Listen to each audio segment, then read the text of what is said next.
I just found out that is like the voting thing. But then I don't know where to go.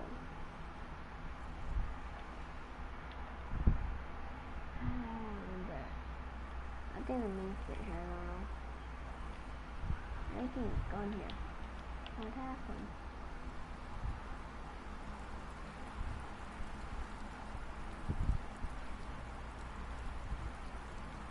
Oh, I think that's like me also. Because just now I was messaging my friend, I thought,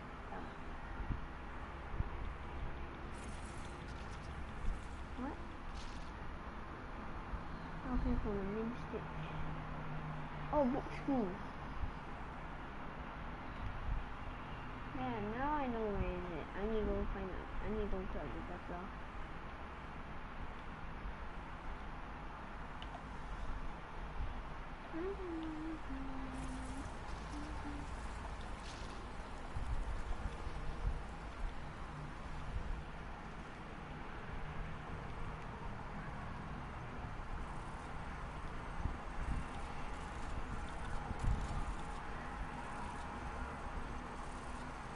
Oh, yo.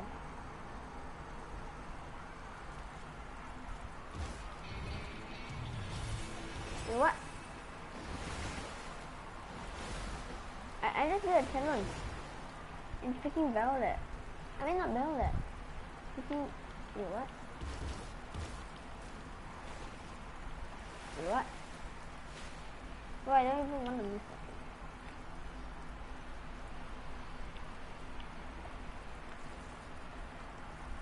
Can we get on the zip line?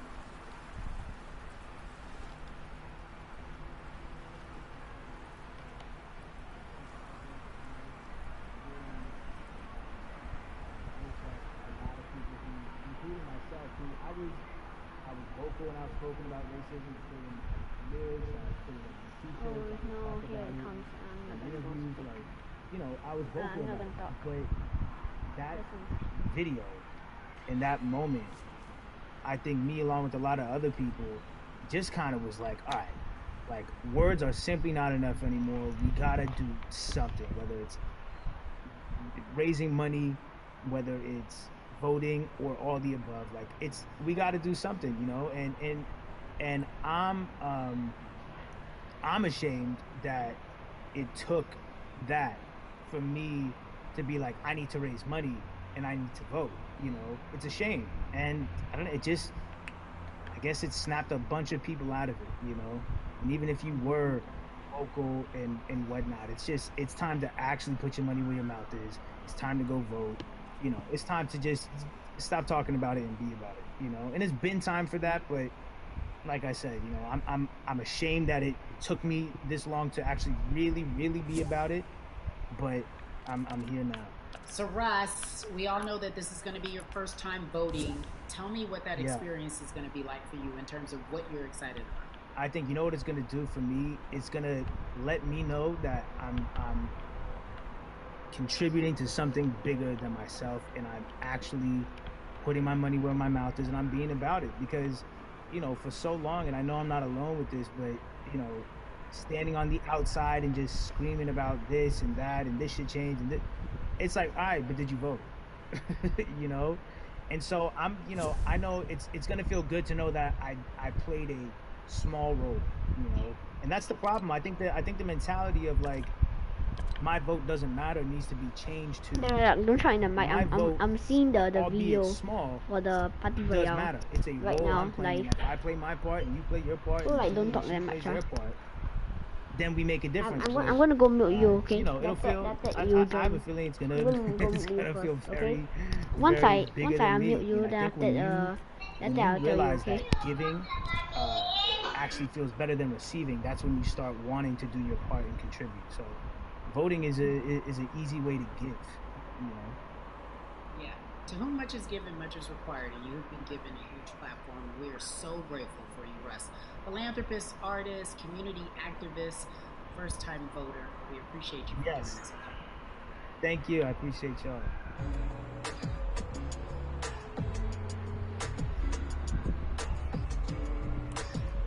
Yeah, look.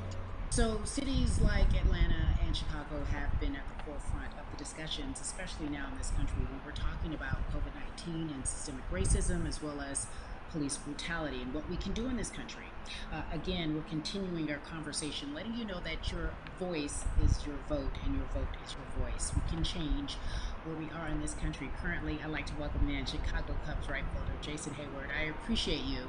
I brought in Atlanta and Chicago because I know you grew up in the metropolitan area of Atlanta, more specifically McDonough. Let's be technical, and you have been very vocal throughout this entire time in terms of what our country's been experiencing. Let's look at the past month and a half, if you will. What has been the hardest thing for you to deal with? The hardest thing for me to deal with, Carrie, this last month has just been going from the virus shutting everything down to us being called to action. We've had multiple police brutality situations. We've had people protesting, wanting to get the message out. But I really realized that I need to be a part of the positive message.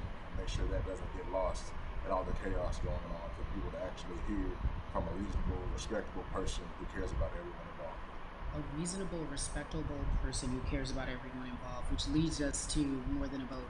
It is a beautiful collective of Black athletes and artists.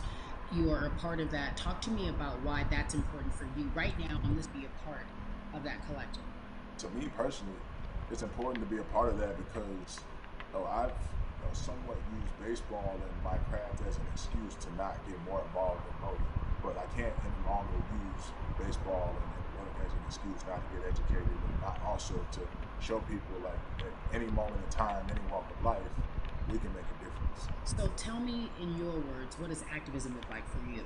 In my words, it looks like LeBron James, the biggest athlete right now on the planet, speaking up and breaking the ice for everyone. And I think for the first time, people see and hear from us. So now we have white teammates, we have other people speaking up and realizing, okay, like this is how we go about doing this.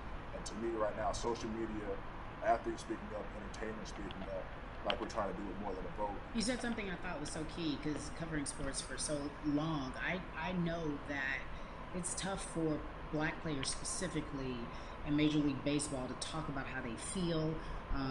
Adam Jones did it in a very eloquent way early on, but there are very few that are vocal. You said you all were afraid. Why use that word, and why were you afraid? We was afraid because in 2019 there were 68 of us total, and there are 38 teams. There's 25-man roster on each team. There's a 40-man roster, which is on each team as well. There aren't many of us. So we're outnumbered in that sense, but not always in a negative way when it comes to our teammates and our clubhouses. But to get to this point, you have to move a certain way. You got to be careful what you say. You can't ruffle feathers. You can't come off in any way. Much like other Black entertainers, much like yourself, probably having to live through life every day. But to get to the highest level, you got to button up. You got to be seen and not heard. So baseball is, like I said, it was time for us to try and speak up and make a difference and show it's okay to do so, because we can't be quiet anymore. That is a button up, be quiet, be seen but not heard. That is an expression that a lot of Black folks can relate to in whatever aspect of professionalism that they experience, especially if they don't work for themselves. They just feel that. That is also a socialization that we have as Black folks, especially, like you said, if you want to get to the higher level. And for so long, I felt it bubbling right underneath the surface that so many of us who were in whatever positions we were, who had platforms, were tired of pretending and looking the other way and spending so much time making others comfortable while we were uncomfortable. Do you feel that this is the type of movement that is sustainable, or is it just for a time? No, it takes everyone joining in on the conversation. And right now, I feel like more than ever, there's little things as possible to distract from bigger issues. We saw on draft day, we saw our president, Theo Epstein, holding up a sign saying Black Lives Matter and wanting to include the rest of them be in that.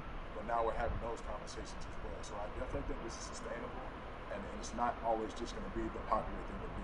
This is something that people want to get right. Oh yeah, one more thing, guys. If you want to skip until the end, right, you can skip right now if you want.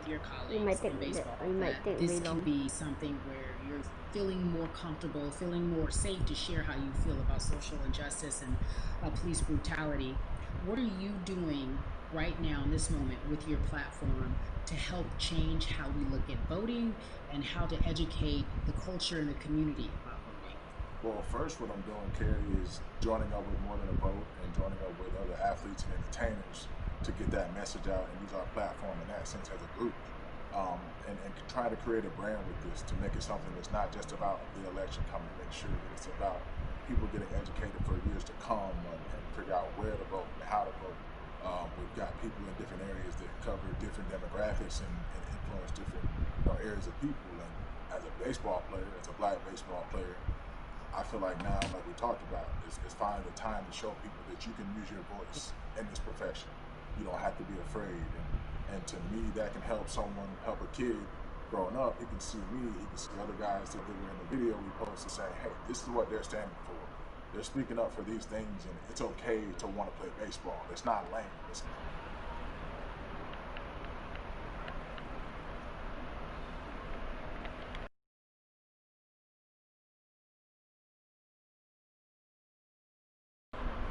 sounds good on TV. When I get asked a question on, what do we need to do to make changes, I'm joining up here to make sure that I take action and get educated myself. For one, so many people, I feel like in Atlanta, they're on the move. Well, when you want to try to make a vote and try and cast your vote, you have to do it by mail. You have to sign up for the absentee ballot. Then you have to get another ballot in return. They have to send it back to you.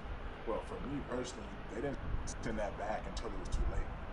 Right? We didn't get it in the mail to the address that's an Atlanta address at my parents' house. We didn't get that in the mail until it was too late. And then from other friends and family that are still in Georgia right now, I just hear about them being held in lines too long and trying to get off work. We know how it is for any family, but let alone a black family in the city or in the suburbs trying to take care of their family and trying to provide for them. You try to get off work and then you're like, wait a minute, you start looking at the clock. It's like, oh, this is not going to happen today, right? And so I saw, Mayor Keisha Bottoms, reach out via social media to people and say, hey, I'm going to address these issues right now. I need y'all to stay in line to cast your votes. Keep hanging in there. So to me in Georgia, that's what that looks like. Well, it's interesting that you even bring that up because there have been all these images specifically from Georgia, because that's such a battleground, where you see people, especially when it came to the primaries, doing whatever it takes. And this is real life voter suppression that you're talking about. It's been happening for decades. It's not fake. What you're saying, these examples of sending you your ballot too late after the fact or shutting down the polls at 6 o'clock while people still are in line, that's a real life issue. There needs to be that what we're doing right now is fair, but the idea of voter suppression, do you think that is well known, especially with folks within the generation, your generation? I think it's known in our communities, right? I don't think it's spoke on enough. I don't think there's been enough light drawn to it. Bring it to light. Let people hear about it. Let people learn about what that looks like, and get more people to say, okay, look, this is going to happen. We have to expect this, and we can no longer make the excuse. We can't say they didn't warn us. Jason, everybody knows, or it feels as if everyone knows that the time is now. America's paying attention to us. We have their eyes. We have their ears. If you look toward the future, what are you most excited about in terms of seeing the change? I'm excited about how fast the word is traveling. The word is being spread right now. The biggest athletes, the biggest icons, biggest entertainers are doing their part, but I'm also seeing people out there on the streets doing their part. When so many things got lost, could have very easily got into commotion when it came to protests and saw rioting, saw looting. People still stood their ground. People still went out there and said, look, we're doing this for the right reasons. We're going to come together. We're going to use drones. We're going to use social medias. I feel like this is a new wave of getting things done the right way and just spreading the message. You're right about that, and you're right. People are spreading the word unapologetically. We out here. We doubling down. Thank you so much. I appreciate you. Right.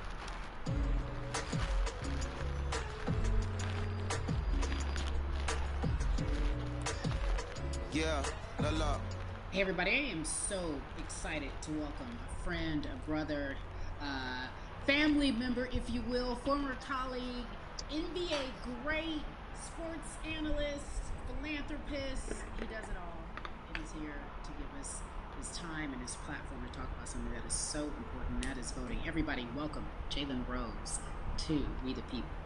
Talk to me about how important it is for the people who know you and love you and look up to you. Why is it so important that you use your platform to talk about voting?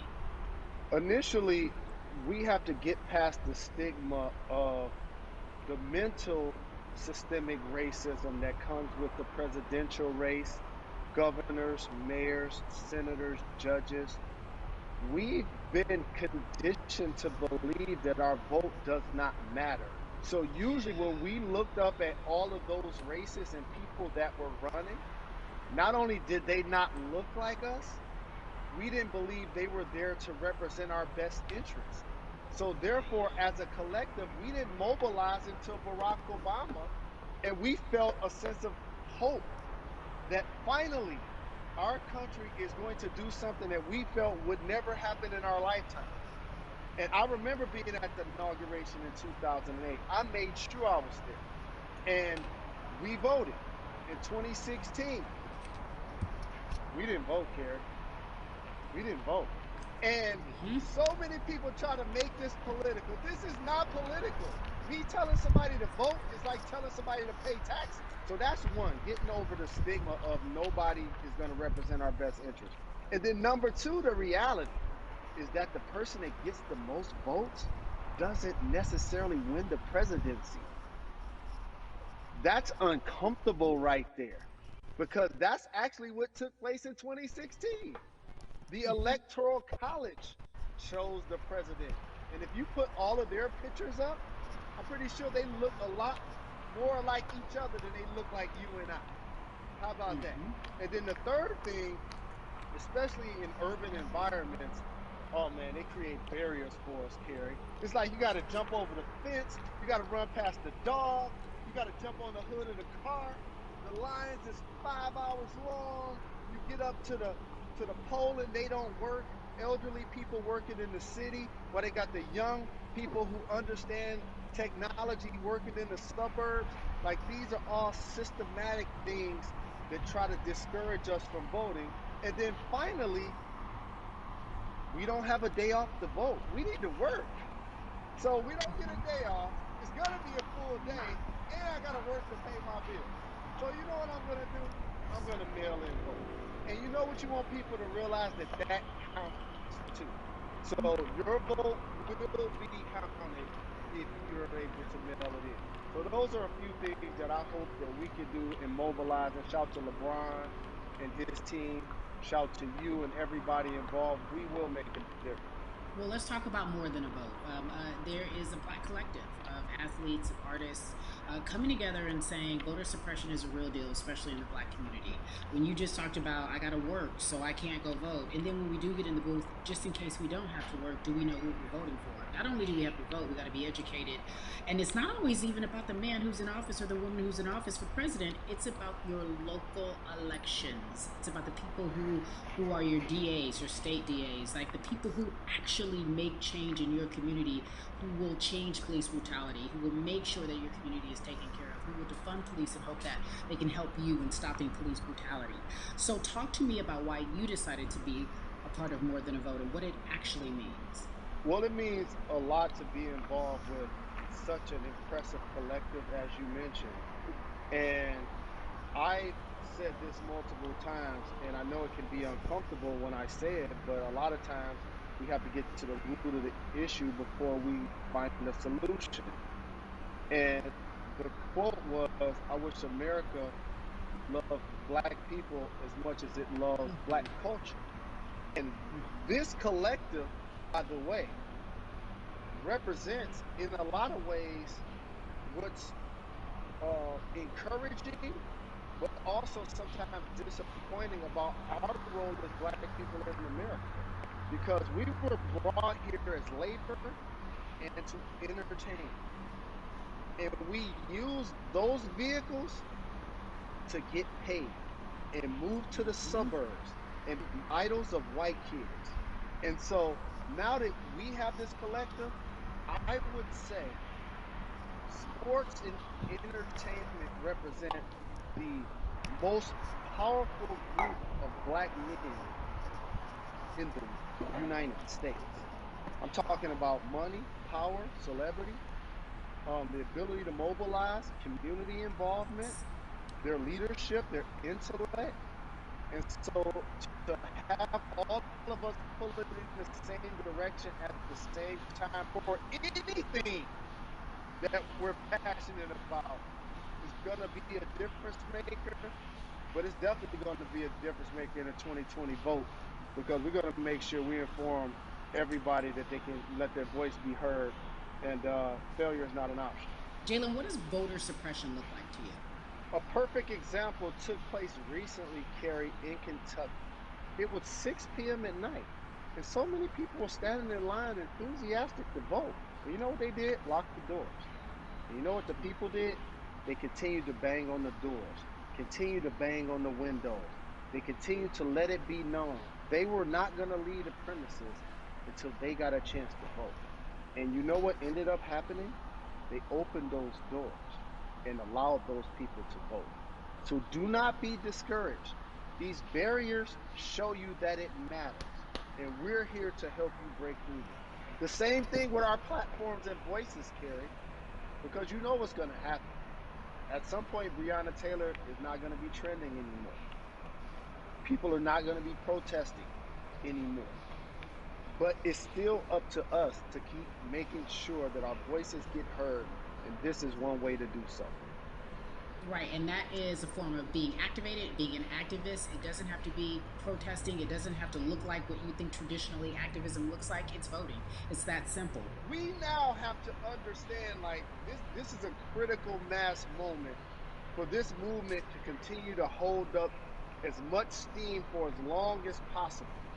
And that's what this collection is going to hopefully allow for that situation to happen. Jalen, in today's age of technology, it should be easier to vote. No doubt. It's like we call these devices smartphones, but yet I can't vote for them. All of the things that we do in our lives are in our phone. All of these barriers are things that people will need to overcome in order to create a level of enthusiasm to vote. And again, this is not political. It's your right to do so. And there's so many times where you feel like somebody may have gotten done unjustly in your community. Pay attention to who the judges are, who's running for Senate, mayor, governor. Pay attention who's running for president. And let's make sure in 2020 we make a difference. Why is more than a vote so important and invaluable in our community right now? Well, because right now, I think we have an opportunity to let our voices be heard louder than ever. Anytime you see the mobilization of white kids holding Black Lives Matter signs, that means there's a breakthrough. Now, what happens with that breakthrough is the next step. You're going to look down in your email, Carrie, you're going to see all of these companies telling you how they're going to work on their diversity, how they're looking themselves in the mirror. They need to make change. Just like in sports, right? Look on the field, on the court, all those black players. The further you get up, it's like altitude or a ladder. It gets thinner and thinner. And so a lot of people talk about the system being broken. I hate to remind people that it's not broken. It was built this way. And one of our ways to help change the system is to vote. So that's why more than a vote is so very important, so we can make sure everybody participates and gives themselves an opportunity to let their voice be heard. I think it's interesting because you talked about black men being very powerful in the U.S. if they're athletes and entertainers, because for so long those have been the only avenues traditionally to create wealth. The NBA season comes back. What are your feelings on the season coming back in the midst of everything that is happening? I think you'll see players challenging the establishment more. You're going to see them saying, okay, if you have all of these marketing and promotional deals, how many of them are with minorities? How many people are you employing in NBA? What about certain teams? Who do you have as a minority owner? Or what about the candidates that you have for positions of power? The NBA players have proven as blacks that they are now movers and shakers in the game. They're now the dog, not the tail. So if they decide not to play, some of the biggest social changes and conversations have taken place in sports that weren't during the game. Colin Kaepernick was before the game. The Ali Summit was a press conference. So they could mobilize if they chose to. But when and if you do play, challenge the league. Black Lives Matter on the jersey. Continue to make sure that every time people are watching the game, they're also seeing the movement happen. Jalen, I appreciate you because you are always entertaining and informative at once. I really, truly am looking forward to the NBA season. Thank you for working with More Than a Vote because your voice, your platform, all of it is needed, my friend. Be safe, okay? Yes, ma'am. I love and appreciate you. One call away always. Thank you. Love you, brother. Love you too. Every conversation that we had today, I hope was helpful for you.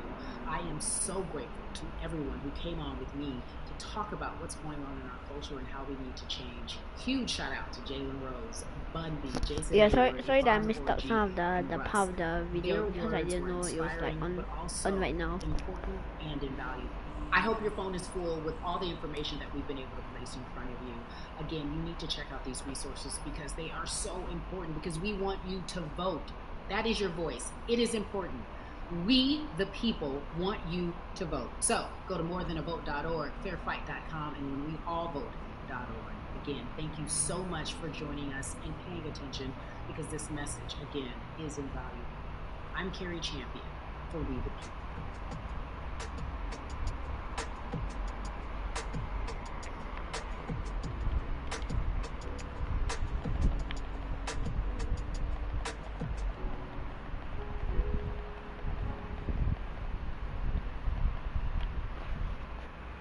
Okay, I guess that's the end of the thing.